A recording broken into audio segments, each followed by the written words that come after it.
เจอกันครับพอสิไปไทยพอเดี๋ยวมันมาอยู่จังไหนกินจังไหนครับใส่ชีวิตจังไหนปากขึ้นหมันเถอะวะเนี่ยใช่หรอเอาพิวัตรมากกว่านี้เอาฝากลูกฝากเต้าฝากที่งานเพราะว่าที่เราเมื่อไรสดเมื่อแม่หน่อยหลายพันคนขอบคุณครับแล้วก็เขาคุ้มได้ไปแล้ววันที่30เขาคุ้มเพียนครับเขากุ้งปิดเปิดโตศิลปินใหม่ไม่ว่าจะเป็นสาวน้อยและเพื่อนโชดแล้วก็สาวน้อยเพชรบันแพงวันที่30เป็นไลฟ์แรกเลยตั้งแต่มันปิดฤดูกาลใช่ ไลฟ์แรกก็คือเปิดตัวพระเอกไม่นะยังไม่ใส่สุดเพชรเยี่ยมงาครับผมยาพี่น้องเชียร์ไผ่หรืออาจจะมีเซอร์ไพรส์บอสโจอาจจะยังไม่เปิดตัวพระเอกใหม่หรือนางเป็นเอกใหม่อีกแยะเรามากมายรู้ว่าผู้ใดไผ่น้องอองแอง พี่โออีกกับซิว่าองแองอยู่บ่โอ้ยหุ่นไหวครับ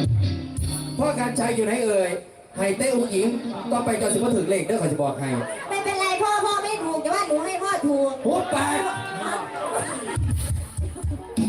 เล่นพิษกันมันนี่รถอุ้งอิงพ่อการชัยตาสลอเสลตาดำนี่มาเด้อย่างไหนๆพวกเรา400-500เด้อเดี๋ยวก่อนสิลอกเอาให้หลานสักกัน3,000กว่าเบอร์นะสิครับโอ้ย